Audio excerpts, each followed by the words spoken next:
self-publishing, dedicated service for Call of Duty, and a free copy of FIFA when you pre-order Xbox One. But is it enough to sway the public opinion of Microsoft's new console? I'm Dan Dawkins, and I'm joined today by Tim Clark. Hello. And Timothy Weaver. Hello. You can call me Tim though, Dan. No problem, Tim. And we're here to talk about the Gamescom, well, not even really a conference in that it wasn't streamed, but Microsoft announced a suite of new things, the headline of which was a free copy of FIFA as a digital download. What did you think of that, Tim? It wasn't entirely unexpected because CVG had a decent tip-off from some of its industry sources yesterday where they predicted a game would be bundled in.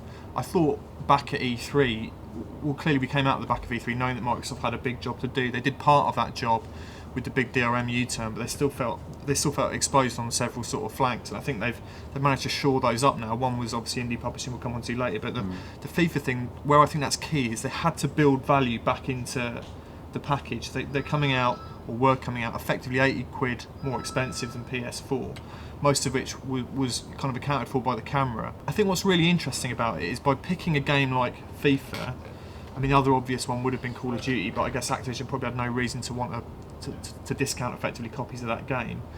It shows that they know, I think, that the battle they need to fight is for the casual audience, because they're the ones who I think have been probably, underwhelmed's the wrong word, but not sold yet on Xbox One, and by kind of using the glint of a free FIFA to kind of lure them magpie-like in, they had to do that. My other suspicion was that perhaps they would make some sort of offer involving live and a time free of a live gold sub, but I think this is probably more eye-catching in terms of a sell. I saw you having a discussion on your Twitter feed this morning, Dan, with someone about how, for the vast majority of people out there, for the casual punter, that the whole problems that Microsoft have had with Xbox One probably has just gone like that. And I think FIFA being a casual game, it's a really smart move because, even if Xbox One and Microsoft have had a little bit of bad publicity, to put it kindly, the vast majority of people who play FIFA, who buy their game 1 or 2 games a year, they don't know that. That's not on their radar. So all they're seeing is Xbox One being bundled with FIFA, and that's a massive deal for Microsoft. They're capturing that casual market, and at the same time they're sending out a statement which is, don't write us off.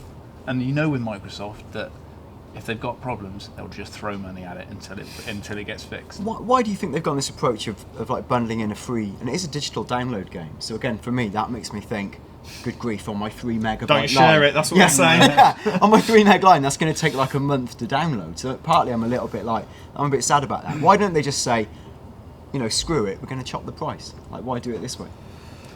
Because they'll have cut a deal with EA to pay them an amount of royalty for it. They certainly won't be paying the full price of a normal box copy of FIFA. I think this is the most cost-effective way of creating. I mean, it's a trade-off against the impression of value, isn't it? It's sort of we know when we sell things. And I think also there's the issue that they've backtracked a little bit.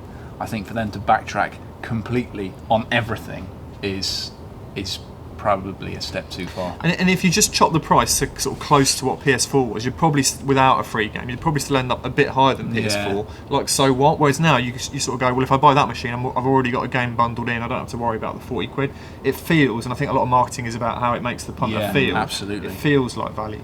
I mean, generally, how do you feel about the way they have U-turned on so many things? And I could run through a list of things that they've gone back on or reversed. I mean, they've dropped the physical game media sharing restrictions, they've dropped the used game restrictions, they've dropped the requirements of always connected online checking once every 24 hours, they've dropped region code restrictions. Don Matrick left after everyone said, oh, look at all evil, softy Don. Adam North was burnt on a bonfire. He got thrown out. They've allowed in, now this we'll talk about in a minute, indie games to self-publish. They've thrown in a bundled headset which people wanted. They've dropped connectors and always in requirement.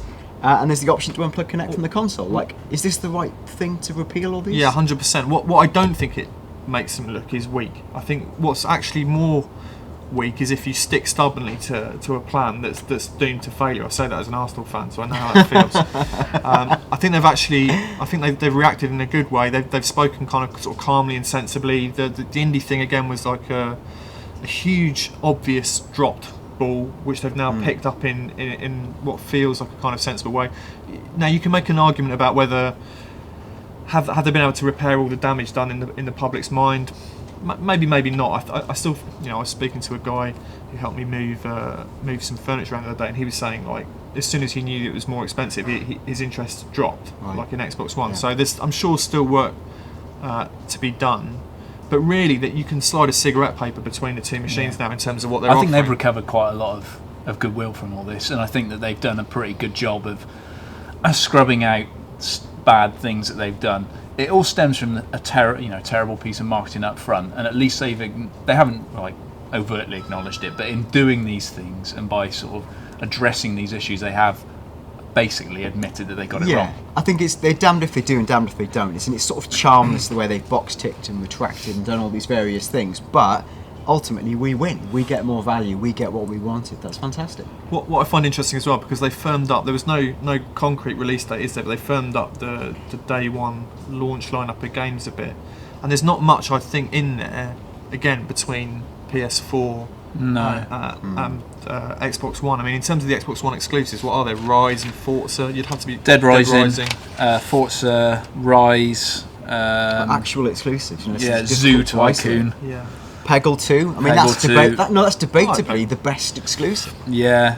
Fighter Within, which just got announced today, which is that Kinect kind of beat 'em up. Which do you want that? It didn't look great. I mean, it's difficult to judge it. I only saw off-screen footage, but judge it we will. But I saw a lot of people doing this, which to me is not a great sign of a Kinect beat 'em up. Yeah, exactly. And again, reports already of the new Kinect. The new Kinect's brilliant. It does everything. It fixes all the problems of the old Kinect. But reports again today of people trying to scan their face for the new Kinect Sports game, saying it didn't work. They were being told to step back a step. That might just be a demo thing, bad lighting in the room, etc., etc. To me, it sounds like the evil fog of Kinect returning.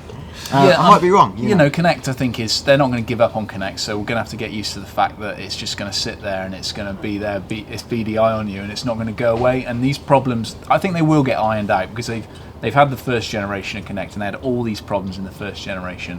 And I think that the issues will get refined over time, because people will get more and more used to the hardware. But my worry, well, not worry, but my personal take is that I won't ever want to play a game where I'm just doing this. There's no sign of there being anything approaching a killer app. No. It's not even a game I find interesting that uses Kinect. And I was talking to someone earlier and saying, I think there's a generational thing where like people of our age and probably one below as well just don't have much interest in talking to the TV and gesturing at it. That whole Minority Report thing was really a dumb fantasy, because actually any UE that involves moving your arms around is going to become irksome after a while. So, but maybe kids growing up with Kinect will be more interested in it. But at the moment, I still find it really, really hard to see a tangible benefit to me owning one, and I wouldn't want one in the front room anyway because of the NSA spy. So what of the launch lineup do you actually want to play day one?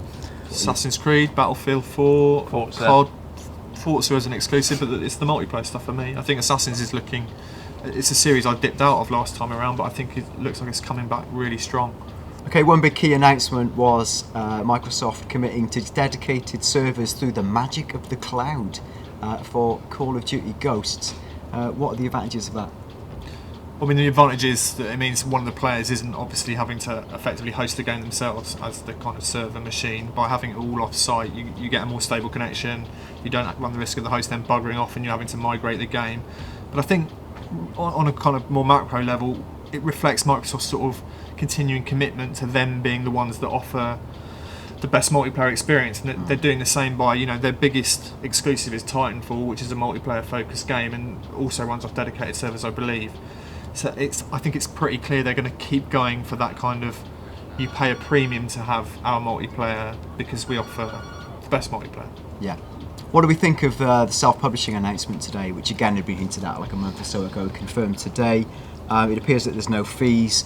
They'll give certified developers or approved developers 2 free Xbox One consoles that can then act as dev kits. But again, the devil could be in the detail with this, where it might be that whilst it seems as open as inclusive as Sony's proclamations, in fact, initially it's quite a tight pool of developers they're going to let in. I think that's exactly it. I think you've got to have a look at the fine print before you can make it. It's good though that they've at least opened their doors, and said that, okay, again, we got this horribly wrong. It's the right noise to make. Yeah, I mean, they had to address what's now, indie gaming is a huge part of gaming in 2013. They had to address it. They couldn't be seen to be kind of Luddites about it.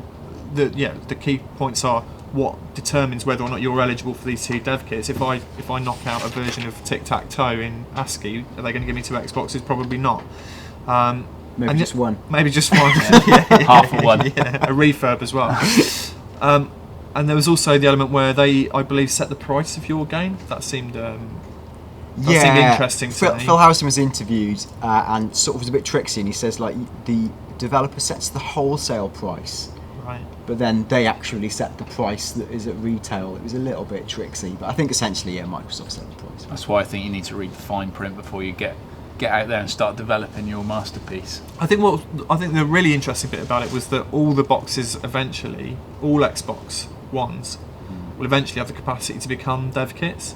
If that does point to a future where people really can start making their own games relatively simply, that would be really interesting. But then, Dan, you and I remember the era when people, I say one man we knew, was trying to make a game in YAR Basic on PS2, and that, or like Eurosi or whatever it was. Net back in the Euros, day. yeah, didn't like the world up. Classic Phil Harrison stuff, though. I mean, I found it hard enough making levels in Little Big Planet, and they were like the friendliest, most Fisher-Price baby tools. I made 2 you've ever levels. made. It took me more days than I made levels.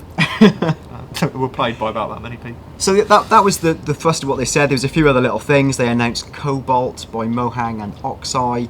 There's exclusive Xbox content for The Division. They've got a fighter within the Kinect game we talked about. Fable Legends 4-player co-op. Are we excited about that? No.